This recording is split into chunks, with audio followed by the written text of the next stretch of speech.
말씀은 그 보혜사 성령님에 대한 말씀입니다. 예수님께서 제자들에게 다락방에서 마지막으로 고별 설교를 하시는 거예요. 다락방 강화라고 부르는데 예수님께서 사실 제자들을 볼 때 예수님의 기준으로 보면 제자들은 한참 미달입니다. 여러분 스스로 나에게 점수 그거 아니에요. 여러분 우리나라를 요즘에 점수를 준다면 우리나라는 요즘에 최상가죠.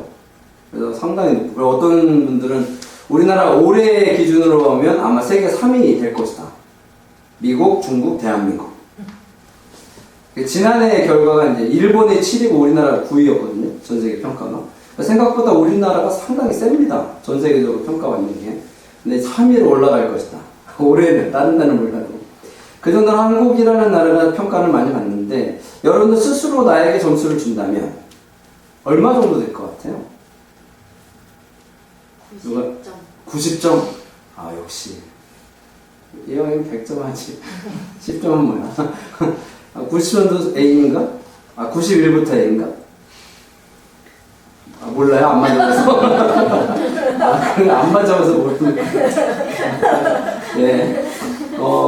평가를 나 스스로에 대한 평가를 할 때 점수들이 다 다를 거예요. 기준점들이 다를 수도 있고, 그리고 내가 환경이나 상황 같은 데에 보면은 또 생각보다 좀 적을 수도 있으니까. 그러면 우리는 어떨까요? 우리 교회. 우리 교회는 얼마 정도 받을 것 같아요? 100점. 오, 100점. 예, 100점을 맞았으면 좋겠습니다. 하나님께요. 여러분, 우리가 살아가는 삶에서 이 점수를 준다라는 걸 사실 쉽지는 않습니다. 내 스스로도 그렇고, 남을 위해서. 근데 사실 쉽게 주죠, 우리들은. 몇 점. 요즘에 사랑의 콜센터인가? 그게 이제 노래방 가서, 노래방을 가본 지가 하도 오래된 것 같아서. 노래방 가면 이제 부르면 점수가 나오잖아요. 점수. 그 점수가 딱 나오면, 맞아보고 여러분도 노래방 가서 노래 점수 100점 맞아본 적 있어요? 네. 그래요? 예, 그 점수 맞으면 어때요? 80점 맞으면 막 죽을 것 같아요. 50점 맞았다고 쳐요. 노래방 가서 점수를 딱 노래를 부르는데 50점을 맞았다. 와, 내 인생이 왜 그렇지? 내가 그동안 뭐하지? 이게 살아도 되나? 그럴 생각해요? 노래방 가서 점수가? 안 그렇죠. 우리가 살아가는 사람이 그런 거 아닌가 싶어요. 노래방에서 점수를 불러서 잘 나오면 물론 좋긴 하겠지만, 근데 노래방 가서는 점수 잘 받으려고 하는 것보다는 즐겁게 노래 부르고 그러려고 하는 거잖아요. 같이 함께 하려고 하는 거니까. 노래방 가서 혼자 부르시는 분도 근데 혹시 계실지도 모르겠지만 대부분은 함께 가서 즐겁게 놀려고 하는 거잖아요. 이게 우리가 살아가는 이 삶, 그래서 상당히 우리라는 단어가 상당히 강하잖아요. 그래서 우리라는 이 단어가 상당히 중요하기 때문에 우리는 나의 점수보다는 우리의 점수에 좀 신경 썼으면 좋겠다는 생각이 들어요. 그런 것이 필요합니다. 교회는 에클레시아라고 해요. 헬라어로. 에클레시아라고 하는데 이게 뭐냐면 무슨 뜻이냐면 예수님을 그리스도라고 믿고 따르는 사람들의 공동체를 에클레시아라고 해요. 그러니까 우리는 예수님을 구주로 믿죠. 그리고 따르는 거잖아요. 그래서 우리는 뭐라고 그래요? 교회라고 그러는 겁니다.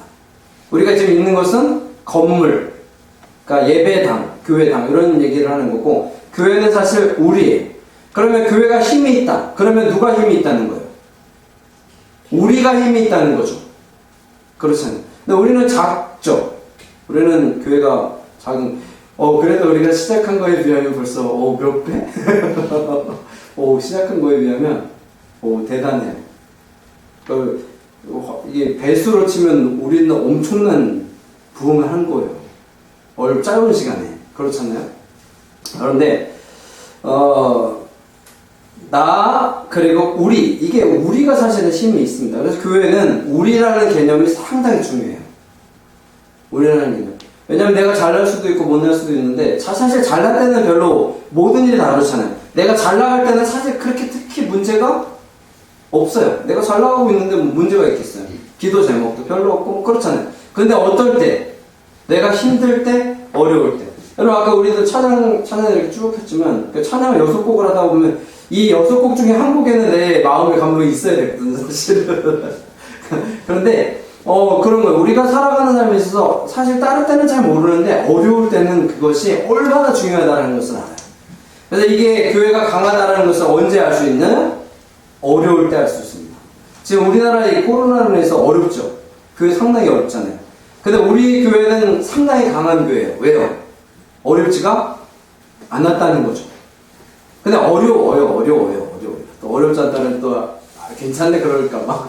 어려운데 그 과정 속에서도 하나님께서 그리고 많은 이들이 기도해주고 그런 일들이 있었기 때문에 하나님의 은혜 가운데에 되어진다라는 거죠.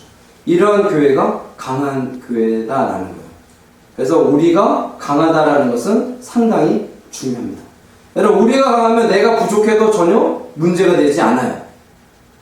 그렇잖아요. 내가 부족해서 나는 못 가요. 여러분, 군대 갔다 오신 분, 군대 갔다 오신 분 있군요. 군대 갔다 오신 분들은 알겠지만, 행군이라는 걸 해요. 행군이라는 건 정말 한 30km, 40km 아주 무거운 걸 듣고 계속해서 가는 거예요. 계속해서 가면 종종 낙오되는 사람들이 있어요. 걸어다니는 것도 힘들고, 그러면 누가? 지금 나도 무겁잖아요, 짐이. 나도 무거운데 그 힘들어하는 사람의 짐을 어떻게 해요? 달라고 해서 지고 가요. 그냥 나 혼자 걸어가는 것도 힘든데 남의 것까지도 쥐고 가주는 거예요. 그럼 그 사람은 같이 가는 거죠. 심지어는 업고도 가고요, 끌고도 가고 그렇다라는 거예요. 그러니까 힘들고 어려운 일들이 있을 때 이 교회에 대한 힘이 더욱더 강해진다는 거예요. 근데 사람들은 힘들고 어려운 일들이 분명히 있습니다. 잘 살아도요, 있어요. 건강해도요, 있어요. 누구에게나 다 어려움들이 있어요. 그렇기 때문에 이 우리라는 공동체 안에서 소외되지 않는 것이 중요합니다. 오늘 말씀을 보겠습니다. 15절에 너희가 나를 사랑하면 나의 계명을 지키리라.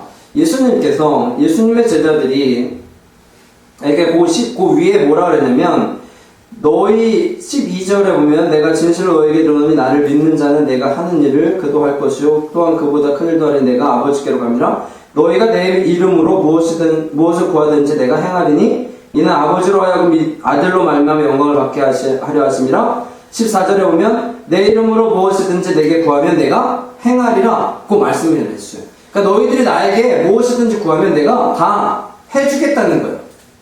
구하면 해주겠다는 거예요. 여러분들 자녀들이 부모님에게 뭐 해주세요. 그럴 때 해줄게. 그럼 좋죠. 근데 막상 또 해준다고 하고 안 해주는 것도 많은 것 같아요. 그렇죠. 그런데 예수님은 해준다는 거예요. 그런데 예수님은요 조건이 있어요. 무조건이 아니고요 조건이 있다고. 우리 크리스천들이 이걸 항상 잊어버리는 것 같아요. 우리가 하나님께 무엇을 구하든지 하나님께서 해주신다라고 말씀하시는데 항상 조건이 있다는 걸 알아야 돼요. 그 조건이 뭐냐? 15절 읽어볼까요? 같이 읽겠습니다. 다시 시작. 너희가 나를 사랑하면 나의 계명을 지키리라. 아멘. 해준다고요. 근데 조건이 뭐라고요? 나의 계명을 지키는 것이 조건이에요. 여기서 계명이라는 것은 우리가 보통 이제 말씀이라고 하는데 하나님의 말씀을 우리가 따르고 살아가는 삶을 살아야 한다는 겁니다. 근데 사람들은요 하나님의 말씀에 따라서 살려고는 안 해요. 그리고 나서 자기가 필요한 것만을 원해요. 그러면 하나님과 우리가 생각하는 다른 신들하고 다른 게 뭐가 있어요? 그렇잖아요. 여러분들 어떤 사람을 사랑한다고 해요. 어떤 사람을 정말로 사랑해요. 정말로 사랑하는데 이 사람에게 무엇인가를 원하죠. 원하는데 이 사람이 해주는 것만 바라고 내가 해주는 것은 별로 중요하지 않다. 그렇게 되면 안 돼요. 이게 관계가 안 되잖아요. 네 것도 내 거, 내 것도 내 거. 이러면 안 돼요.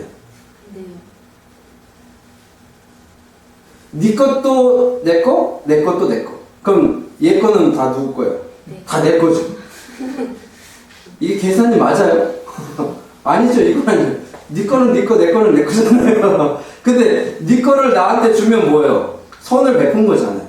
그럼 나도 그에게 선을 베풀어야죠. 그게 관계 유지하는 법입니다. 그렇잖아요?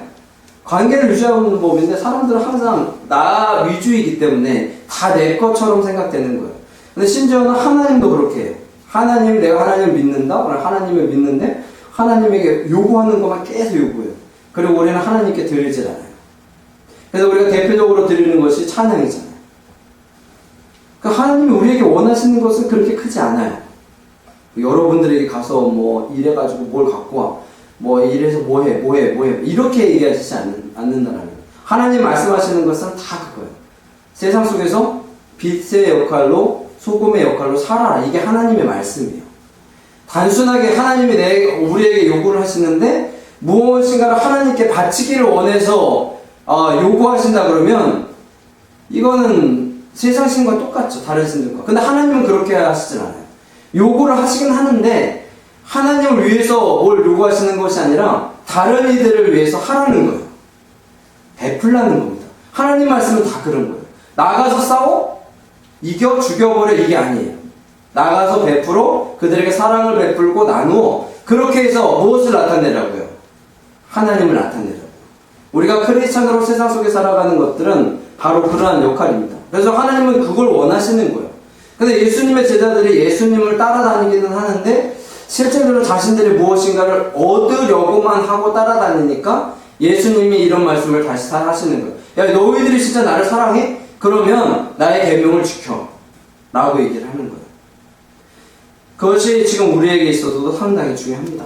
16절 읽어볼게요. 같이 읽겠습니다. 시작. 내가 아버지께 명령하였으니 그가 또 다른 보혜사를 너희에게 주사 영원토록 너희와 함께 있게 하리니 17절. 그는 진리의 영이라 세상은 능히 그를 알지 못하나니 이는 그를 보지도 못하고 알지도 못함이라. 그러나 너희는 그를 아나니 그는 너희와 함께 거하시며 또 너희 속에 계시겠습니다. 아멘.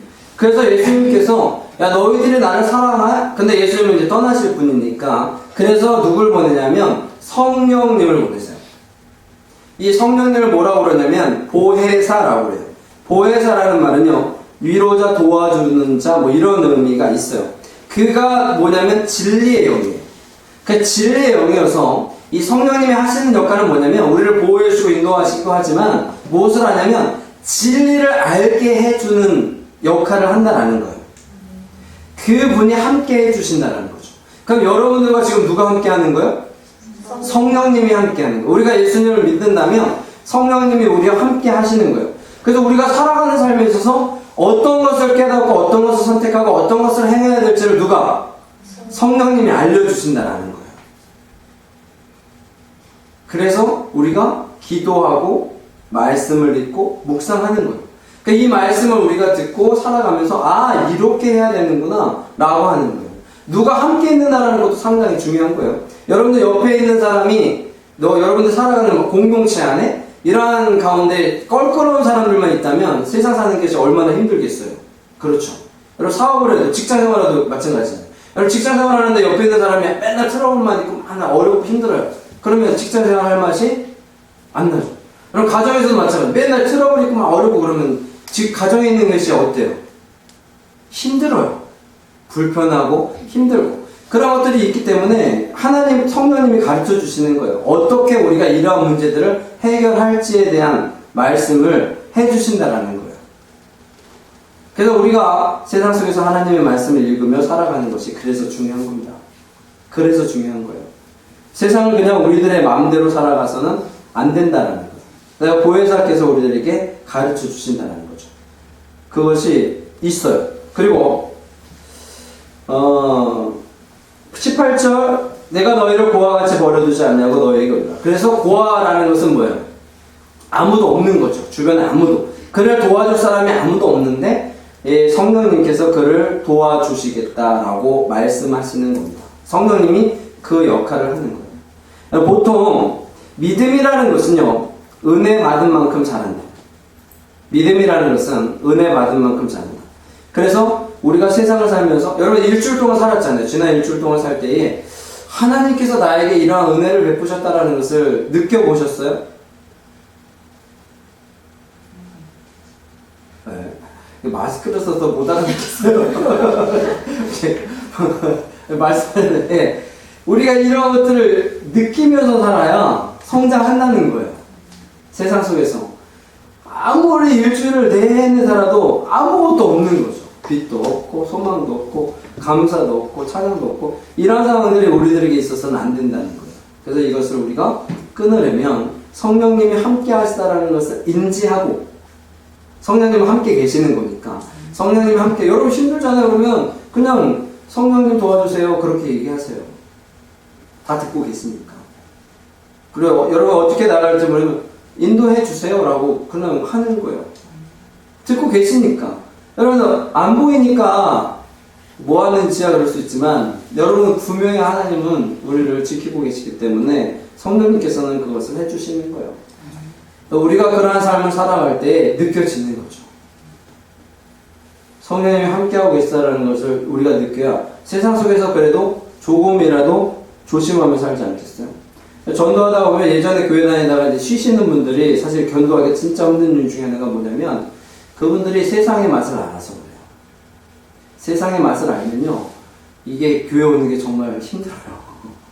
정말 힘들어요. 그래서 요번에 그 인터넷 예배 드리면서 가장 걱정되는 게 그거예요. 이분들이 세상의 맛을 알았으면 어떻게 할까? 그게 진짜 제일 걱정되는 거긴 해요. 여러분들은 아니리라 믿는데 여러분 우리가 살아가는 삶에 있어서 그런 거예요. 세상의 맛을 알며 하나님께서 주시는 이 정말 기쁨을 누리는 것을 좀 두려워해요. 걱정이 되는 거죠. 왜? 또다시 그쪽으로 가지 못하니까. 여러분 구별된 삶을 사는 것이 우리들에게 필요한데 그렇지 못하다라는 거예요. 고아원식은 군중 속의 고독이라는 말 들어보셨죠? 사람은 많은데 고독한 거죠. 우리가 세상을 살면서 내가 뭐 돌 무엇을 하고 놀러 가고 막 무엇을 추구하고 그래도 고독하다고요. 외롭다고요. 여러분 그런 적 있죠? 살아가면서 정말 좋은데 고독해요. 저도 가끔가다 그런 적이 있는 것 같아요. 저는 초긍정이에요. 저는 그냥 긍정도 아니고 완전 슈퍼 울트라 캡장 이런 초긍정, 완전 초긍정이에요. 그래서 아무리 힘들어도 그것이 힘들다고 생각하지 않으려고 하거든요. 그런데 고독함은 있어요. 고독함. 그래서 남자들은 보통 골방이 있다고 그러거든요. 골방. 남자들은 자기만의 그런 세계가 있어야 한다라고 또 얘기를 하는데 그런 것들이 있어요. 근데 여기에서 이제 빠지게 되면 이제 우울증에 빠지게 되는 거죠. 목사님들도 우울증에 빠지는 분들이 생각보다 많아요. 생각하는 것보다 목사님들이 목사님들은 안 그럴 것 같죠. 목사님들도 우울증, 사모님들은 뭐 말할 것도 없고요. 그래서 이 목회자들을 좀 불쌍히 여겨주셔야 돼요. 불쌍히, 아이고, 참 불쌍하신 분들이네. 그래서 뭐 그런 때들이 있어요. 여러분, 우리가 살아가는 삶에서 고독이라는 게 있다고요. 아무리 밝은 사람도 다 고독이라는 그 울타리 안에 들어가게 되어 있거든요. 그래서 이런 것들을 잘 극복하려면 성령의 인도하심이 우리 가운데 있다라는 것을 기억해야 합니다. 그것이 필요해요. 20절 그 날에는 내가 아버지 안에 내가 너희 안에 그래서 주님께서 이제 계신다. 계명을 지키는 자야 사랑하는 자라 다시 얘기하셨고요. 23절 24절 읽어볼게요. 같이 읽겠습니다. 시작.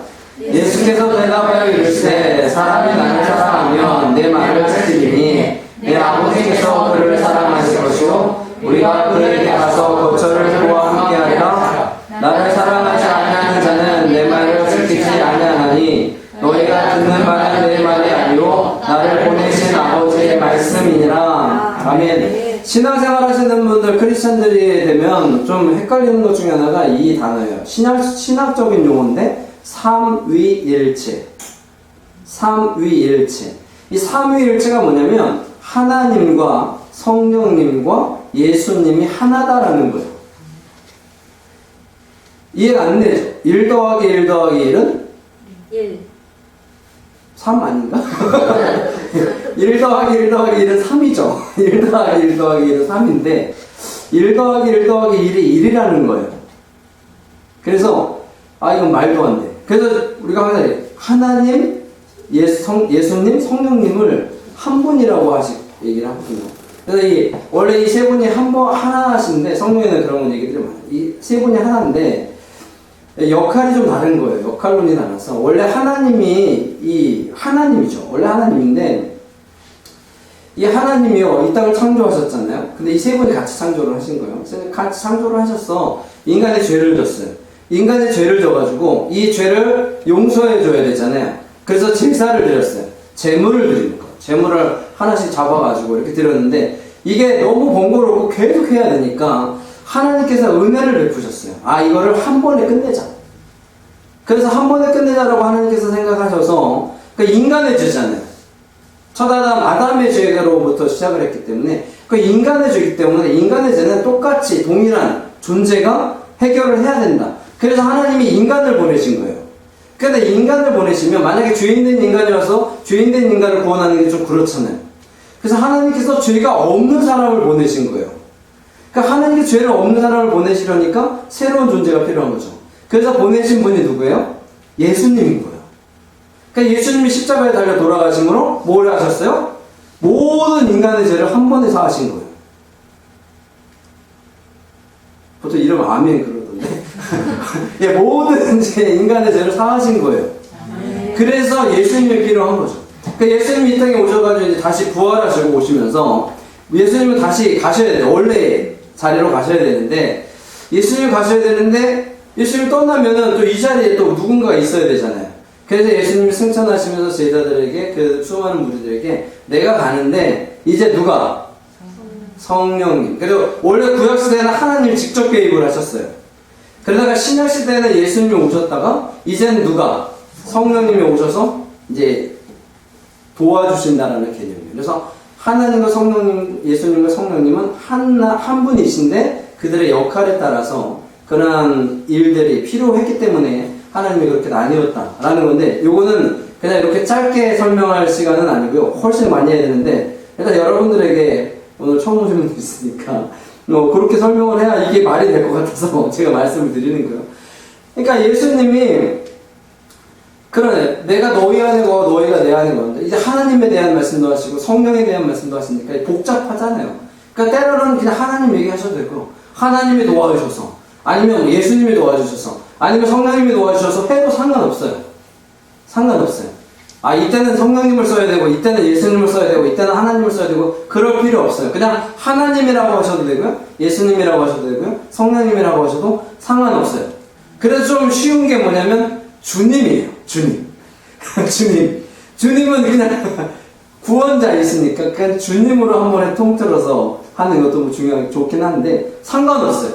하나님이라고 하든 예수님이라고 하든 성령님이라고 하든 주님이라고 하든 상관없어요. 다 똑같은 분들이니까. 그렇기 때문에 그렇다라는 것을 여러분들이 그냥 상식적으로 그렇구나 라고 생각하셨으면 좋겠어요.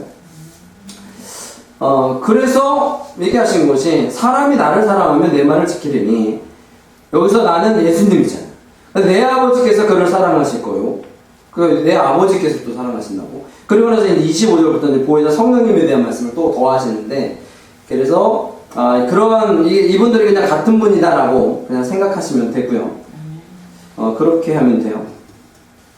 그렇게 보시면 되고요. 근데 중요한 것은 함께 하신다라는 것이 중요한 거예요. 지금은 누가 함께 하고 계신다고요? 성령님이 함께 하신다고요. 그래서 우리가 어디로 가야 될지 무엇을 해야 될지에 대한 것을 알려주세요. 어떻게 해결해야 될지에 대해 또 알려주세요. 그래서 저를 알려면 어떻게 해야 돼요? 기도해야 되겠죠. 그래서 기도를 하면 알게 되고요. 때로는 말씀을 들으면서도 깨달을 수가 있어요. 오늘처럼 이렇게 설교하면서 들을 수도 있고요. 때로는 그냥 지나가다가 생각날 수도 있어요. 오늘 지나가는데 뜬금없이 어떤 생각이 딱 들었어. 나쁜 거다 그러면 하나님이 주신 게 아니고 좋은 거라. 근데 좋은 거라. 그러면 내가 계속해서 이거 어떻게 해야 되지 라고 생각을 하다가 우리가 기도할 때 가끔 뜬금없이 딱 생각하는 것들이 이건 성령님이 주신 거야, 깨달음을 주신 거야 라고 생각하면 됩니다. 말씀을 들으면서도 하나님이 딱 은혜를 나에게 깨달음을 주셨어요. 그러면 이게 성령님이 주신 거다. 그리고 내가 찬양을 해. 오늘도 찬양을 하다가 막 감동이 오고 막 눈물이 나고 아니면 감사가 어렵고 힘들었던 것들이 막 생각나면서 막 이렇게 회복되는 것 같고 그러면 누가? 성령님이 해주신 것 같다. 내가 어떤 나쁜 짓을 딱 하려고 했는데 스탑! 그러면 성령님이 해주신 것 같다. 에이! 아니야 빡쳐버리고 나는 그냥 내 의지대로 할 거야 그러지 마시고요. 그런 일들이 우리들에게 있을 때 그래서 우리가 항상 기도해야 되는 거예요. 지혜를 달라고 기도하면 하나님께서 해결점을 주세요. 문제? 여러분 이번에도 올해도 코로나19라는 변수가 생겨서 많은 문제들이 생겼잖아요. 이런 많은 문제들이 생겼을 때도 우리가 계속해서 기도하는 거죠. 기도하면 하나님께서 필요할 때마다 해결책을 주시는 거예요. 그 해결책을 주셔서 우리 교회도 이렇게 잘 유지하고 나가는 것. 아마 그 코로나19 때 이렇게 부흥하기 위해서 없을지도 몰라요. 오지 말라고 하는데 오고 막. 예, 그렇잖아요. 그래서 하나님의 은혜가 우리들에게는 생각지도 못했던 하나님은 그렇게 인도하시는 거예요. 아멘. 내가 머리가 나빠요? 기도하시라고요. 문제가 있어요? 기도하시라고요. 하나님의 때는 모르지만 그래도 우리가 하나님을 이루실 것에 대한 믿음을 갖고 가는 거죠. 제가 지난주에 말씀을 드렸던가요? 제가 예전에 정말 목숨을 걸고 기도했는데 응답이 안 됐었다가 어느 병 걸린 그러다가 어떻게 했다고요? 우술이 발달해가지고 치료를 했다고요. 그러니까 그게 생각보다 그렇게 오래 걸리진 않았어요. 그런 거예요. 우리가 살아가는 삶에 있어서는. 그래서 저도 그런 생각을 해요. 저는 항상 기도할 때마다 확실한 믿음을 갖고 기도를 하거든요. 근데 하나님의 때가 분명히 있다고 생각을 하니까. 그리고 중요한 건 뭐예요? 하나님은 분명히 고쳐주신다라는 믿음을 갖고 하니까. 여러분 그런 거예요. 우리가 살아감에 있어서 항상 그런 거예요. 하나님은 우리가 가장 좋은 때에 그것에 대해서 왜냐면 어떠한 상황이든지 다 이유가 있는 거니까 그렇게 되다 보면 나에게 꼭 필요하고 적당한 시기에 하나님은 들어주신다라는 거예요. 아멘. 왜냐면 그 전에 적당한 시기가 안 됐는데 하면은 금방 잊어버리거든요. 저도 생각해보면 알지만 아이들에게도 어떤 선물에 대한 대가를 줄 때 그냥 무작정 주면 감사하지 않잖아요. 그렇잖아요. 감사하나? 당연하게 할걸요? 처음에는 고마워하죠. 그 다음부터는요, 당연하죠.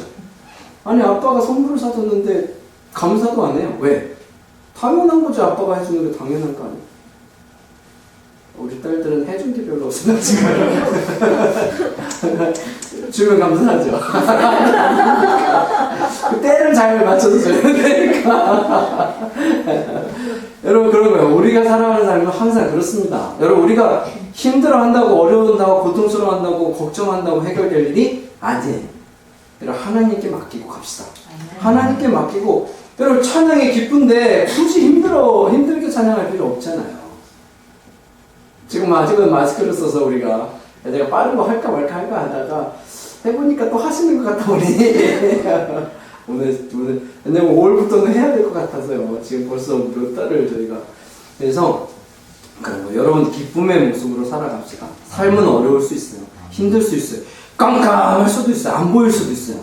그러나 우리의 마음만은 성령님이 함께 하신다라는 생각을 가지시고요. 여러분 우리들의 마음만은 기쁘게 삽시다. 아멘. 예배드림의 기쁨이 있기를 원하고요. 찬양함의 기쁨이 있기를 원하고요. 여러분 말씀 읽음의 기쁨이 있었으면 좋겠어요. 아멘. 졸려 피곤해. 그러다가 말씀을 딱 보면 눈이 막 말짱말짱하고 막 반짝반짝하고 그래야 돼요 원래는. 근데 저도 피곤한 거예요. 눈이 침침해지는 거지. 그 뭐지? 노안이 오는 거지. 사람 보이고 막 그러는데. 저도 그래요. 여러분들만 그런 게 아니라 저도 그래요. 저도 힘들고 저도 피곤하고 그래요. 목사님이 목사님 막 영이 딱 와가지고 반짝반짝하고 그래야 된다고 해야 되는데 죄송해요. 제가 이것밖에 안 돼서 여러분 하여튼 그래도 기쁘게 살아갑시다. 예, 그리고 너무 기쁘게 마스크 막 풀어헤치고 세상에 막 기쁘게 다니지 마시고요. 그러라는 건 아니고요. 그러고 다니면 안 됩니다.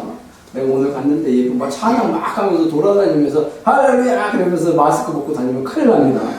예, 그러면 안 되고요. 우리가 살아가는 삶에서는 그렇게 살아갑시다. 힘들지만 어렵지만 화이팅 하시고요. 우리 교회가 정말 귀하고 복된 모습으로 온전히 잘 성장하기를 원해요. 그래서 이루게 될 것이라고 믿고요. 여러분들 승리하시기를 간절히 축원합니다.